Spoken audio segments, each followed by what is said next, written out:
네, 저희 2030 보이는 코리아 9회. 네, 저희 그 전문가분이 오셨어요. 네. 저희의 무식함과 옹졸함과 정말 직접 수족이 바닥을 저희를 좀 도와주신 분이신데 네. 신석훈 박사님. 예. 지금 한국경제연구원에 계시고요. 그렇죠. 기업정책연구실. 아, 기업정책연구실에서 선임연구원으로 예. 계시죠. 예. 별명이 닥터신. 예, 요즘 닥터신으로 밀고 있다는 소문이 있고요. 밀어주더라고요. 저도 제가 닥터신지 몰랐는데 어디선가 자꾸 그렇게 하니까 아니 사실 그게 저는 뭐 어떤 데서 이렇게 하는지 알아요. 예. 제가 아는 분인데 저한테 그 닉네임을 되게 저한테 고민을 상담하셨어요.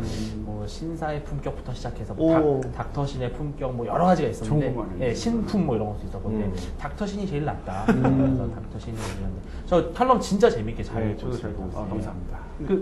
별로 마음에 안 들어 하시는 것 같아요. 닥터신이라는 말. 그 닥터 진이라고 뭐 그런 거 드라마 있잖아요. 예. 하지만 느낌이 왠지 자꾸 그런 느낌이 들어가고 부담은 되고 예, 저희도 저희 소개 잠깐 간단하게 예.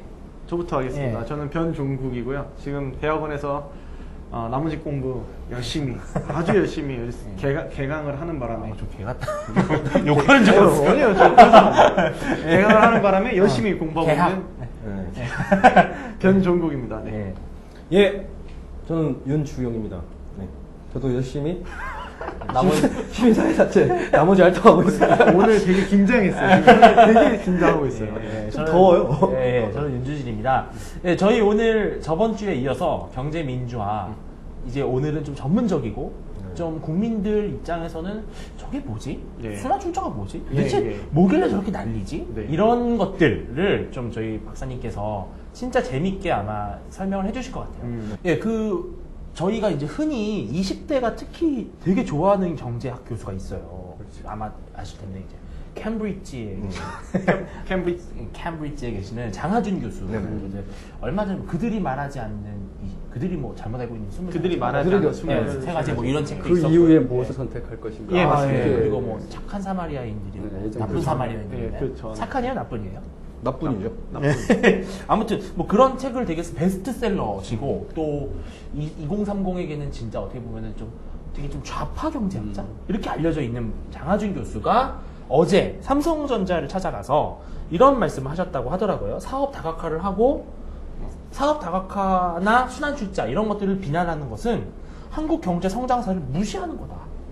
그리고 재벌 개혁만이 경제민주화의 본질은 아니다. 이거 제가 봤을 때는 이 경제민주화 주장하시는 분들 입장에서는 좀 약간 눈깔 뒤집어지는 얘기죠. 네, 우리가 믿었던 장하준 교수가 네, 그런 말- 꼭지 도는 얘기죠. 전문 용어로 꼭지 도는 얘기인데 장하준 교수에 대한 오해를 좀 설명해 주셨으면 좋겠어요. 이제 그게 장하준 교수가 기본적으로 시장 원리를 그러니까 좀 완전 시장 경쟁이라든가 예. 이런 시장 원리에 대해서 약간 좀 부정적인 시각을 갖고 있습니다. 그건 뭐 이미 알려진 사실인데 예. 문제는 뭐냐면 재벌이라는 그 구조가 완전 경쟁 시장이라고 그러면 재벌은 존재할 수가 없습니다. 그러니까 재벌이 왜 계열사를 왜 구성하느냐? 그러니까 예. 그 이유가 보면은 계열사 독립법인인데 계열사끼리 모여 있잖아요. 네. 그 이유는 뭐냐면 시장이 불완전하기 때문에.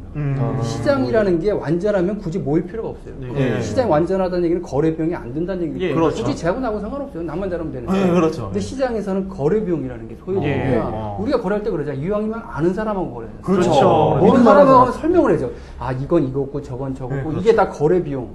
시장이 완전하지 않기 때문에 거래 비용이 되기 때문에 그런 거래 비용을 줄이려면 이왕이면 자꾸 모여서 계열사를 이루고 그러다 보면 자기네끼리 하고 눈짓만 해도 아 제가 뭘 원하는구나 빨리 일 처리하고 거래 비용 굉장히 그렇죠. 감소되고 그렇죠. 네. 그런 측면인데 거래 비용을 극복하기 위한 방법이 바로 계열사라는 어떤 구조거든요. 그러니까 장하준 교수 논리는 시장 원리에 대해서 굉장히 좀 안 좋게 보지만 적어도 이 재벌에 대해서는 거래 비용을 시장이 완전하지 않기 때문에 거래 비용이 소요되는데 시장이라는 데는 거래 비용을 줄이기 위한 어떤 기업들의 자발적인 노력의 산물이 계열 구조고 그것이 이제 보기엔 재벌이라는 구조가 생겨난 거다.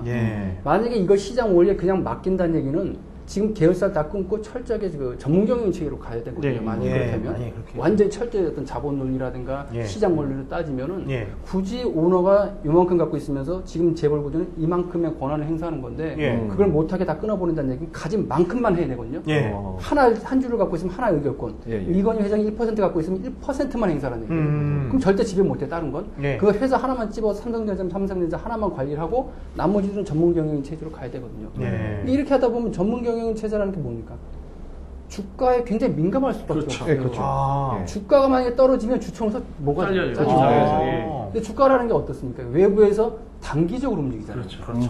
또 피해자. 단기적으로 그런 말을 해요. 아니에요? 위험합니다. 아니, 저 아니죠. 아니요. 그러니까 단기적으로 움직이다 보니까 장기적으로 많이 봤을 사업을 할 뿐이지. 수가 없어요. 네. 어떤 입장에서. 그러다 보니까 장기적으로 사업을 하려면 10년, 20년을 내다봐야 되는데 그렇죠. 그러다 보면 10년, 20년 사업하다 보면 남들이 야 저건 안 된다. 그런 것도 해야 되고 예. 위험하지만 예. 근데 하다 보면 주가가 또 떨어질 수도 있고 예. 하다 보면 근데 그렇죠. 지금 전문 경영이 그런 걸 못 한다는 얘기죠. 했다가 만약에 주가 떨어지면 잘리니까 예. 짧게 가기 사람들. 그러면 오히려 전문 경영인 체제를 하게 되면 각 기업이 돈 되는 사업만 진짜 하겠네요. 그렇죠. 그러니까 오히려? 그게 예.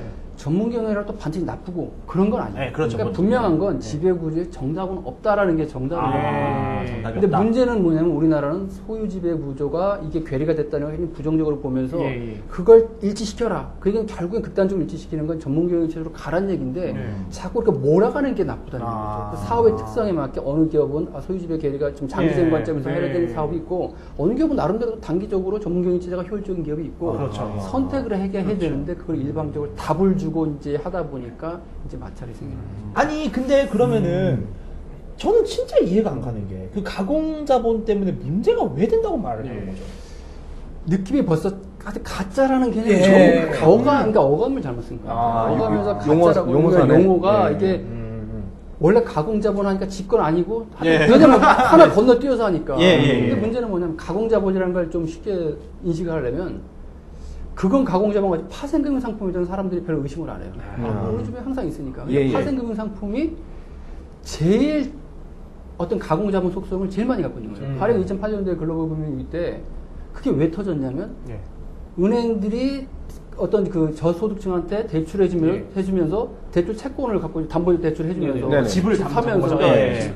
근데 대출 채권을 갖고 있었으면 끝났어요. 거기서 만약에 뭐 그 일반 서민들이 돈을 못 갚았으면 거기서 무너졌으면 은행 하나만 무너지면 끝나는 예, 그렇죠. 건데 예, 예. 이게 전체적으로 터진 이유는 은행들이 갖고 있는 그 담보 채권을 바탕으로 해서 유동화시켜서 파생금융 상품을 만들고 이렇게 퍼진 거죠 이게. 예. 이게 가공자본이거든요. 예. 이게 가다가 이제 여기서 대출금을 못 받으니까 원판이 깨지니까 물려있던 가공자본이 와르르 무너지면서 금융위기가 온 거거든요. 예. 분명히 이것도 가공자본이기 때문에 위험은 해요 분명히. 그렇겠죠. 뭐. 위험을 합니다. 근데 예. 지금 이 시점에서 그렇다고 파생금융 상품을 야 이거 가공자본 이거 위험하니까 이런 일 터졌으니까 앞으로 전면 금지 안 하셨습니까? 그러니까 지금 순환출자를 금지한다는 거는 마치 파생금융 상품을 못 팔게 하는 전면적으로 거나 문제가 있으니까 못 팔게 한다. 똑같게 하는. 예. 그러니까 순환출자가 문제가 없다는 건 아니에요. 분명히 있을 수 예, 있어요. 예. 문제는 있으면 파생금융 상품도 문제가 있으니까 그것을 추후적으로 고치면서 쓰는 거지. 예, 그렇죠. 지금 순환출자도 마치 이것도 문제가 있다. 문제가 있다는 얘기는 뭐냐면 오너가 조그만 집은 갖고 많은 의결권을 행사한다는 게 문제거든요. 사실. 예. 근데 그게 순환출자는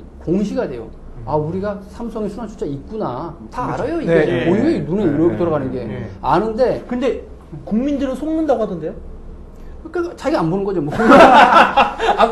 아니 그게 아니라 신문에 뭐 무슨 나오죠? 신문단체 시민단체나 정치권들은 뭐라고 하냐면은 일반 국민들은 순환출자를 알 수가 없다, 불리하다, 정보가 없어서 불리한 위치에 있기 때문에 매번 당한다, 막 이렇게 주장을 해요. 일반 시민이 당하나요? 그러니까 소수주가? 소유주들이 당한다. 신문에 나오는 건 뭡니까 그러면? 그러니까. 진짜 맨날 들어가고 그런데 몇 퍼센트 그렇죠. 그걸 반대로 얘기하면 그럴싸한데 예. 그렇게 따지면 내가 만약 삼성 관계자면 예. 삼성 주식 주주들한테 일일이 찾아가서 우리 순환출자 하고 있습니다. 이렇게 다 얘기해줄 수도 없는 아니 거죠. 근데 이미 공개가 되잖아요. 공시가 자기가 안 보는 거죠. 그렇죠. 그건. 근데 자기가 그게 봐야지. 공시가 되나요? 그럼요. 그리고 아까 말씀하신 대로 순환출자나 어떤 파생금융을 없애자는 그 논리는 예를 들면 집에 비가세요. 어떻게 하세요? 지붕을 막죠. 그렇죠. 그럼 건물 무너뜨려 없애버려라. 지붕을 없애자는 얘기가 되겠죠. 지붕만 없으면 다행이에요. 그러니까 자동차가 사람, 우리가 교통사가 너무 많이 죽지 그렇죠. 않습니까? 네. 자동차 없으면 사람 하나 타니까.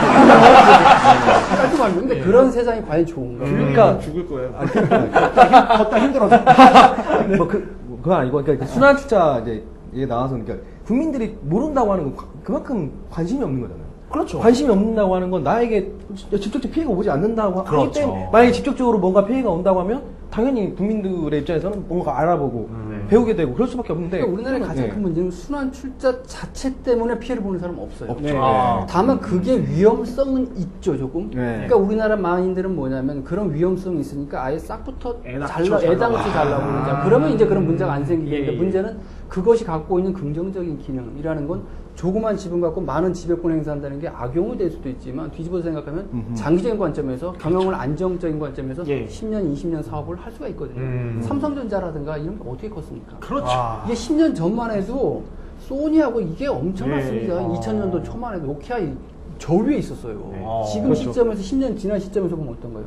삼성이 못 따르면 돼 이상한 거예요. 아 그래요? 네, 엄청나게 차이가 시가총액이 8배예요 지금 그 소니하고. 2011년인가 그 1, 2, 3분기인가 발표한 실적을 보면 일본의 12개, 14개 전자회사 합친 게 삼성보다 적었어요. 그렇죠. 야, 14개 그러니까 합친 게.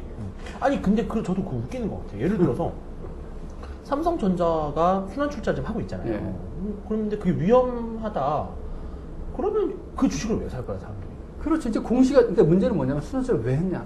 그것도 중요해요. 그러니까 순환차 정말 삼성이 의도적으로 하고 싶어서 한 건지. 그것도 재밌는 얘기인 것 같아요. 왜냐하면 순환출자가 자기가 하고 싶었다는 것도 어느 측면이 뭐 없을 수는 없는데 예. 문제는 지금 출발점은 1980년대 우리나라가 지주회사를 금지시켰어요. 예. 지주회사가 뭔지를 좀 설명해 주셔야 돼요. 지주회사가 어떤 피라미드 형식으로 회사가 아. 있고 밑에 고스란히 이렇게 밑으로 내려온 거죠. 아. 순환출자를 한 바퀴 돌아서 이렇게 가니까 이게 복잡하고 막 엉키는데 쭉 나이를 되면 딱 뭘 보기가 깔끔하지 않습니까? 그럼 예를 들어서 무슨 뭐 소세지 회사가 있으면은 그 밑에 재질을 키우는 회사가 있고 그다음에 사료 회사가 있고 이렇게 그리고 주식을 이제 서로 가지면서 쭉 나이를 예. 되니까 예.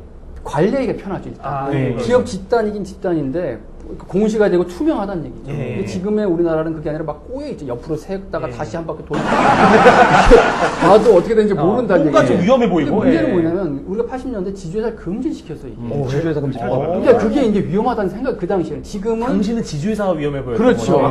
지금은 지주회사가 이게 답인 것처럼 일로 가라고 하는데 깔끔하니까 그 당시에는 지주회사가 이게 문제가 있다고 해서 완전히 금지시켰어요. 예. 그리고 또 상호 출자도 금지시키고 예. 막 이런 걸 금지시켜 놓으니까 기업 집단으로 할 수 있는 방법이 남은 게 그나마 순환 출자였어요. 그러니까 우리나라는 또 차등회권도 안 되고 이러다 예. 보니까 남은 게 그쪽이기 때문에 의도적으로 순환 출자를 했다라는 거보다는 만약에 지주회사 애초부터 우리나라가 인정을 했다면 예. 지금과 같은 순환 출자 구조는 사실 없었을 수도 그러니까 있거든요. 중견기업에서 대기업으로 성장하려면 사실 그 방법밖에 없게 다 막아놓고 나서 그렇죠. 이제 이거 한다고 뭐라고 하는 거 이런 그게 거네요. 저는 이제 언제나 규제의 역설을 얘기하는데 마치 규제를 얘기하면 사람들이 시장 실패 때문에 규제를 했다고 생각하는데 저는 이 생각도 들어요.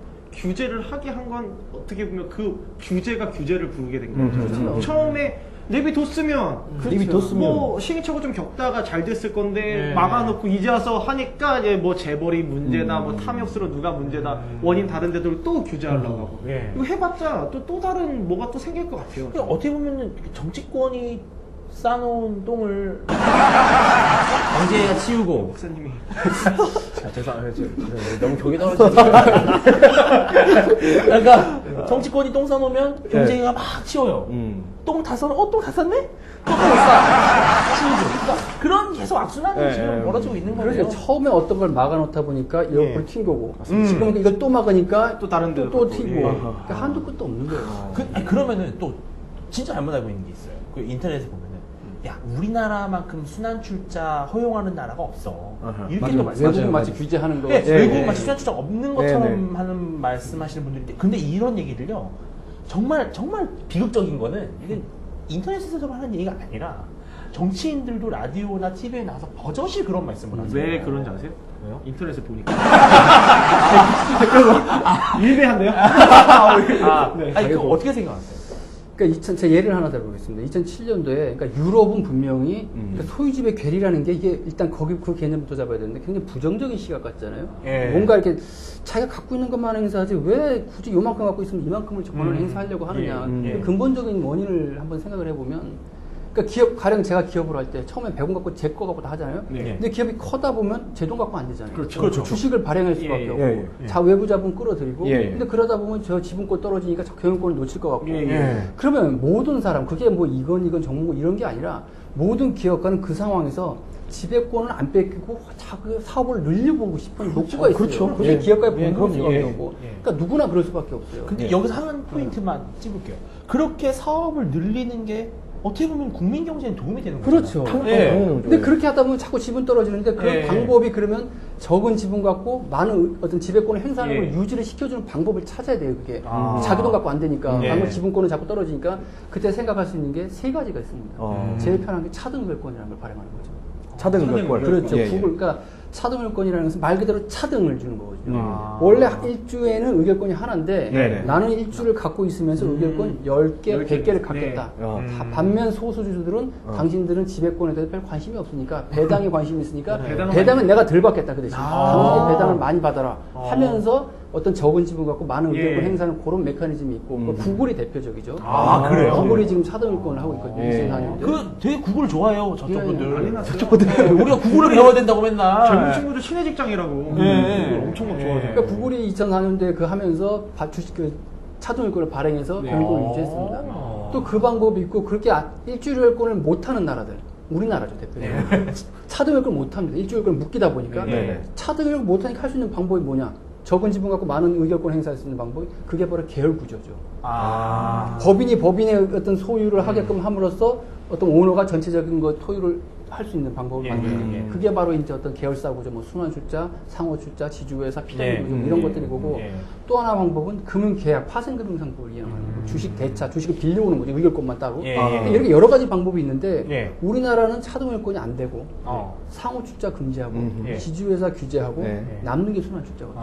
반면에 유럽 같은 나라들은 다 돼요 이게. 형 너무 감탄하는 것 같아요. 뭔가 깨우쳐주세요. 이거 필기 도구라도 형이 여러분 리액션을 아니, 그렇게 해줘야잖아요. 그렇게 해줘야, 너 말씀드릴게요. 억지로 한 거예요? 아니? 깨우친 게. 개한. 눈을 뜨게 되겠다. 개한, 뭐. 아니 그러면은 어떻게 보면은 우리나라가 되게 불리한 상황에서 어쩔 수 없이 선택한 그런 측면이 강하죠. 근데 지금에 와서는 예.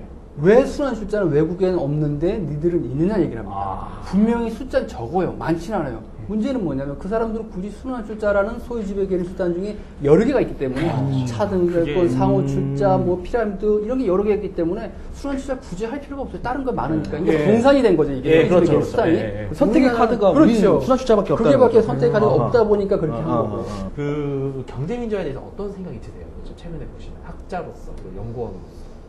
그게 참 쉽지가 않습니다. 저는 그 경제민주화 개념을 얘기할 때 첫마디가 다 사람들이 다 틀려요. 그러니까 경제민주화 당신은 뭐라고 그래 그래놓고 또 막상 다른 사람이 당신 틀렸다고 반론도 못해. 왜냐하면 경제민주화가 딱 개념이 정립이 된 거면 이게 옳고 학문적인 거 대립이 되는데 그렇게 못해요. 내가 말하면 그게 오케이야. 반론도 못하고. 그러니까 경제민주화 자체가 굉장히 모호하고 결국엔 공정하다 그 개념인데 공정이라는 것은 사람마다 생각이 다 틀리잖아요. 그렇죠. 정답이 없고 그럼 경제민주화에 대해서 지금 논의가 되고 있는 거예요. 그럼 개념을 정립 안 하고 이렇게 계속 가야 되느냐. 힘들거든요 이것도. 그럼 저는 거꾸로 생각을 해요. 그렇게 되면 어떻게 되냐면 경제민주화가 뭔지는 모른다 지금 사람들이. 그럼 반대로 경제민주화라는 말이 그런 정책이 넘어서는 안 되는 한계를 설정해 주자. 림을 만들어주냐. 왜냐면 헌법에서 경제민주화가 있지만 경제민주화가 뭐라고 딱 집어서 얘기 안 해줍니다. 반면에 헌법에서는 경제민주화가 넘을 수 없는 한계는 뽑아낼 수가 있어요. 원리를. 왜냐하면 경제민주화라는 결국은 시장에 대한 국가 개입의 근거거든요. 그러니까 시장에 대한 국가 개입의 한계 논리를 헌법에서 뽑아서 이 테두리는 절대 넘지 마라.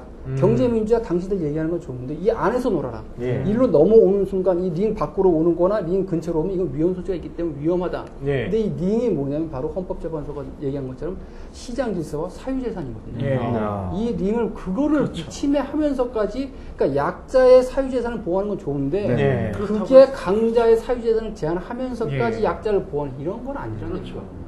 네. 많은 사람들이 약자권 뺏으면 안 된다는 데 동의하는데 강자권 뺏어도 된다는 생각을 많이 하는 그렇죠. 우리나라 국민들의 그러니까 정서가 그런 재산권에 거예요. 대한 어떤 기본적인 인식이 아직은 아직은 우리나라가 아마 조금 이 방송 보시면 부족한 것 아마 같아요. 박사님한테 이런 질문을 할 것 같아요. 박사님 부자죠, 뭐 약간 이런. 저는 그게 제일 아 진짜 그런 문상 조금 들어보라. 너무 오래. 저희한테는 뭐 친일파, 친일파의 자식, 뭐 군대 나갔던 저는 제가 사는 집에 좀 같이 갔을 때 굉장히 좀 떳떳하게. 아니 예전에 주영이 형이 혼자 살아요. 전세 아니 룸메이트가 있나요? 네, 여기도? 룸메이트 있어요. 네, 그 되게 허름한 집에 살아요. 네. 근데 별명이 녹번장이에요. 녹번에 사는 장 녹번장. 네. 이제 그 각 지방에 있는 좀 그 대학생들 중에 서울에 올라오면 꼭 반드시 찾아가는 그런 여관 같은 곳이거든요. 예. 근데 뭐 뭐라 그랬죠? 친구들이 오면 하는 말이 여기서 어떻게 이런 데서 도수가 나오냐. 이게 다른 게 없어요, 진짜 말씀하신 대로. 우리도 주장하는 게 항상 그래요. 자기 재산권, 그다음에 소비자의 선택을 좀 확장시키고 경쟁자를 제한하는 게 아니라 경쟁을 그러니까 경쟁자를 막 없애고 막 이렇게 아니라 그냥 경쟁 자체를 좀 보호해 주자라는 그럼 그 안에서 경쟁자도 당연히 이제 그렇죠. 살 수밖에 없어요. 예. 근데 그러니까. 저는 또 궁금한 게 이제 그 많은 사람들이 재벌 특혜 많다 우리나라 이런 얘기 하거든요. 아 그런 얘기도 해요. 야 우리나라 재벌들이 진짜 힘들었어 봐라. 외국으로 나갔지. 여기 왜 남아 있겠냐? 예. 여기가 다 좋으니까 있는 거야. 예. 재벌 특혜가 많다 이런 질문에 대해서는 근데 뭐가 특혜죠? 그러니까 법인세가 낮다. 뭐 각종 조세 혜택이 있다. 조세 공제 혜택이 혜택이 있다. 뭐 특혜를 받아서 그리고 그런다, 뭐 이런. 또 재벌 총수들 같은 경우는 사면권 거기까지 아니더라도 뭐 약간 봐주기가 있다. 예. 그 사실인가요? 그게 특히 그러니까 요즘 문제가 되는 게 이제 배임죄가 예. 굉장히 문제가 되고 예, 뭐 또 어떤 분이 또 이제 법안까지 올라와 있는 상태예요. 예. 그러니까 배임죄라는 게 뭐냐면 아시는 거죠? 남 속이는 거거든요, 그냥. 예. 다른 사람 속여서 뻥치는 거죠. 얘 걸 속여서 얘 재산을 얘한테 피해를 주고 내 걸 갖고 오는 거예요. 근데 그게 사람 개인끼리는 명확합니다. 제가 그러니까 배임죄 그 형법상으로 구성요건이라고 그러는데 구성요건 중에 상대방의 손해가 발생해야만 돼요. 그러니까 개인끼리는 내가 뭘 재산을 빼앗아서 제가 손해본 게 분명합니다. 근데 그 대상이 기업이면 좀 달라져요. 왜냐하면 회사라고 하지만 그 안에 구성원들이 많잖아요. 예. 주주도 그 안에 있죠. 예. 채권자도 있죠. 예. 주주 안에는 또 이해관계가 많아요. 네. 대주주 있고 소주, 소주주도 회주주 있고 있고 뭐, 예. 가령 어떤 경영자가 경영 판단을 했어요. 오너가. 근데 그 중에서 주주는 손해를 봤어. 예. 근데 채권자는 이득을 봤어. 네. 그럼 이게 과연 법에서 말하는 그러네. 회사가 손해를 본 건가라고 판단할 수 있느냐. 이런 문제가 생기거든요. 이거 하나가 약간 좀 그런 케이스죠. 네. 그러니까 그런 게 많아요. 예. 다른 기업 집단이 여러 개 있는데 계열사가 얘는 하나 좀 조금 피해봤어. 예. 얘가 피해를 보는 바람에 나머지는 다 살았어. 이게 과연 오너가 예. 사적 이익을 취득하기 위해서 어떤 회사한테 손해를 준 거냐라는 판단을 했을 때 재판관들이 바보입니까? 그 사람들이 알거든요. 예. 이게 과연 일부 구성원의 이득인데 일부는 손해를 봤을 때 이게 법에서 말하는 회사가 손해를 본 거라고 과연 말할 수 있는가 자신 있게 예. 자기네들도 불안한 거예요. 그렇죠. 그렇기 때문에 형을 배임죄라고 인정했지만 불가피하게 양형 재량권을 사용해서 집행유예라는 어떤 예. 그런 수단을 아. 왜냐하면 법적인 정의만 추구하다 보면 경제적인 효율성은 완전히 또 그렇죠. 무너지고 갈등 구조거든요. 그러면은 그게 어떻게 뭐 봐주기가 아닌 거네요, 사실. 그러니까 이게 이제 겉으로 보기엔 봐주기로 보이는 거예요. 그러니까 아마 예. 제가 봤을 땐 모르겠습니다. 저는 여러 사람을 접해보는데 주로 예. 이제 법이다 보니까 법조인들 많지 않습니까? 예. 제일 그나마 깨끗하고 믿을 수 있는 사람은 판사들이라고요. 그러니까 그분들은 정말로 그 사람들이 뭘 화갖고 제보를 봐주겠어요. 그렇죠. 뭐가 아쉽다고. 예, 올릴 것도 것도 없는데. 그러니까 그런 어떤 철밥통. 공무원이시잖아. 공무원이시잖아. 자신들의 고뇌 속에서 내린 그 판단이 이제 비춰지기 위해서 재벌 봐주기로 이제 이렇게 그런 재벌의 어떤 배임죄라는 특수성을 좀 국민들이 인식을 해줬으면 좋겠어요. 그러니까 그 박사님께서 말씀하신 것처럼 재벌 대기업들 도대체 특혜라고 하는 게 우리나라에 뭐 있냐 이런 게 사실 별로 없다는데 중소기업에 대한 특혜가 더 많은 그렇죠. 게 그건 많고 많은데. 예. 그런 게 오해가 좀 있는 것 같아요. 그러니까 그 정의 내리는 게 어떻게 보면 우선적으로 해야 될 작업이잖아요. 경제 민주화가 뭐냐. 그렇죠. 그러다가 아, 근데 나는 삭제하자고 저는요, 이런 단 오해를 한 받으신 번도 건데. 국회의원들이 모여가지고, 아니, 뭐 국회의원 다 모일 필요도 없어요.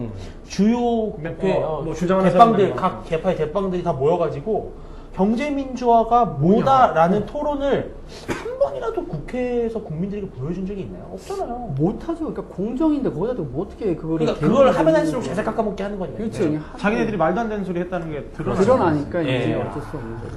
근데 국민 여러분들이 이 경제 민주화를 좀 되게 쉽게 생각하시는 것 같아요. 이게 진짜 서민한테 직격탄가 될 수 있는. 그러니까 그 목적에 대해서는 경제민주화 국민들이 인식하고 있는 수준이다. 국민들이 이렇게 생각합니다. 아, 경제민주화, 공정, 상생 그것까지는 아는데 정치인들이 얘기하고 헌법에 있으니까 내가 모르는 뭐가 있겠구나 저 안에 대단한 게 자신 있게 보지 이거 더 이상 없거든요. 예. 국민들이 느끼는 공정상생이 단데 예. 만약에 그게 경제민주화의 개념이라면 그런 목적에 대해서는 모든 사람이 다 공감을 합니다. 문제는 방법이죠 이게. 네. 어떤 식으로 그 목적을 달성하느냐. 근데 지금은 너무 일방적이고 네. 이제 어떻게 보면 그런 측면이 강하기 때문에 이제 문제가 재미되는 거죠. 진짜 이제 마무리하는 차원에서 닥터신이 생각하는 경제 민주화는 이거다. 딱 한번 못을 박아주세요. 이거를 국민들이 다 듣고 정치인분들도 이거 듣고 좀 정신 차렸으면 좋겠는데. 일단 경제민주화 목적부터 확실히. 네. 그 목적이 뭐냐면 뭐 너무 두리뭉실합니다. 네. 근데 결국엔 모든 사람들이 공감할 수 있는 부분이 있어요. 네. 오너의 사익 추구행위, 계열사에서. 그 다음에 경쟁 제한행위, 들어가서 막 경쟁을 제한해 소비자한테 피해를 예. 주는 행위. 그 다음에 하도급업체한테 정말로 강요라든가 불공정 행위를 하는 행위. 예. 이런 건 철저히 막아야 되고 이게 경제민주화의 목적이라는 것에 대해서 모든 사람들이 다 공감을 그렇죠. 합니다. 예. 문제는 지금 그 방법론에서 너무 정치권에서는 재벌은 저런 구조를 갖고 있으면 반드시 저런 나쁜 짓을 할 거다라는 선입관을 갖고 그 구조 자체를 뜯어고치는 거예요. 그 예. 구조에서 실질적으로 어떤 나쁜 그 피해를 본 사람은 없지만 예. 소유지배 계리라든가 그런 구조, 오너가 조금 갖고 있으면서 많은 의결권을 행사하면 반드시 나쁜 행동과 연결이 될 거다라고 하는 그런 어떤 선입관을 갖고 이 구조를 뜯어고치는 현상을 자꾸 하는데 예. 그렇게 되면 득보다 실이 더 많다.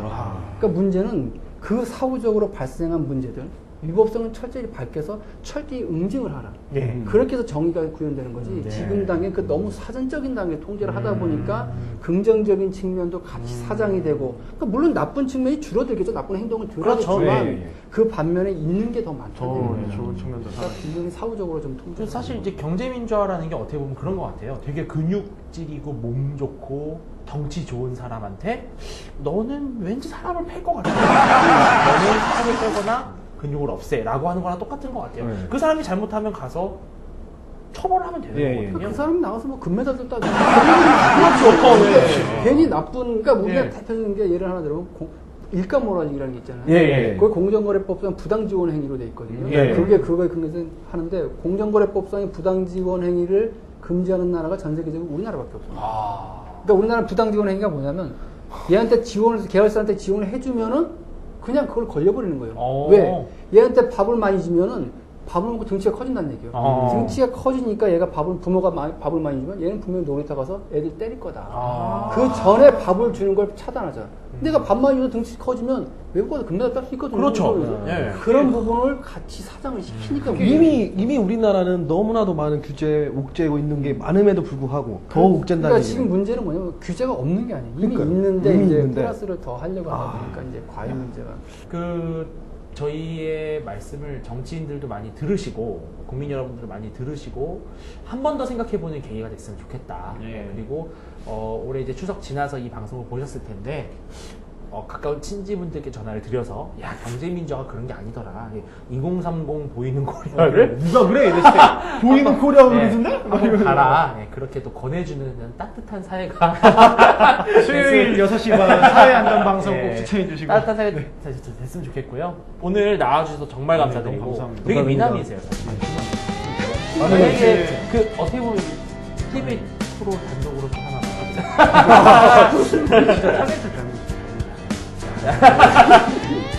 다음 주에 재미있는 주제를 갖고 찾아뵙도록 하겠습니다. 조금 있으면 또 시작되니까요. 찾아뵙도록 하겠습니다.